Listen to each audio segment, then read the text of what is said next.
Note: this video is only for the high-temp version of Chipmate Metal Putty that can withstand up to 1000 degrees Fahrenheit, or 537 degrees Celsius.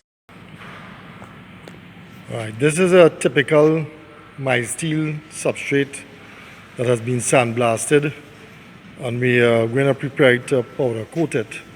But there are some things necessary to be done before we do that so that you get an optimum finish. So let me take you a little closer, and you'll see all these little slits in it here that were necessary to bend the steel, which we will have to fill so the finish is smooth. And then we also have other areas such as these here that are very tight, and it's difficult to probably get it coated and where water will settle. So what we do in those areas is we put a filler that that can hold the powder coating, and therefore you get a properly finished product. So this is Kevin, our resident filler, who is preparing this for the powder coating, and he's applying the filler so that the substrate, when finished, doesn't look rough and unfinished.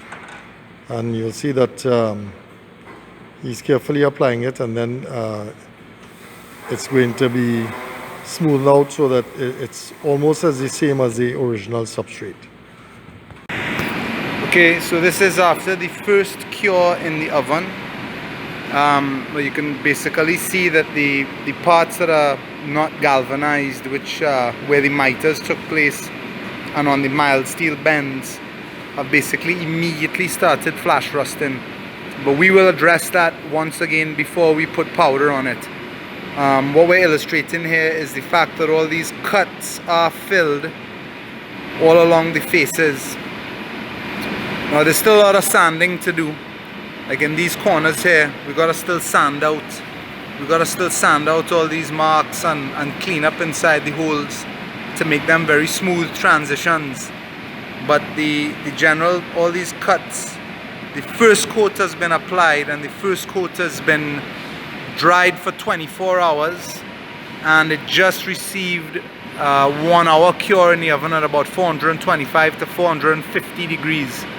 So, you know, there's a lot of fillering took place all along the face of this bend where there were cuts, a lot of cuts. Come back here, you'll see all these cuts were filled, but there's still a bit of a divot or a sink or a concave in the actual face of the RHS. So we have to run an entire coat of filler from basically the joint right up to the miter, and then try and blend it back in. Similarly with these big bends here on this 2x2 RHS, we're going to have to run filler from the miter all the way up and over and around, back down to the other end there, up to that miter, and then along this bend here as well. Now there's also some fillering that has to take place on the inside of this bend, right? And then in all these really tight corners, we had to put filler like up inside there where water settles and ponds. But we're going to sand that flush, or we're going to get in there with like a piece of sandpaper rolled around a pencil or something, and get all these corners really smoothed out. So what we basically wanted was more or less the first coat on, just to get all the main areas concerned. So that's the gate right there. That's somebody's front gate for their house.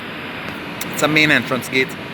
And again, you can see all the areas that it's all galvanized mild steel profiles. The interior part, the bends, are all mild steel, just mild steel. But the entire RHS frame is a 2x2 galvanized, and you can see obviously where they weld the corners, they burn off the galvanized coating and grind it off. It flash rusts. So we have to address all that flash rusting again before we powder coat it. But the exercise right now is to try and fix all these slits and all these imperfections so that when we do powder coat it, we end up with a consistent, even finish over the part. But this is very typical in what we do here. You know, we do a lot more stuff like this as well. Like these are you know, front doors and frames for people's homes. These are all completed and wrapped. But that's like a swing glass frame that sits in the gate that opens with a glass swinging on it. This is the gate that sits in the opening.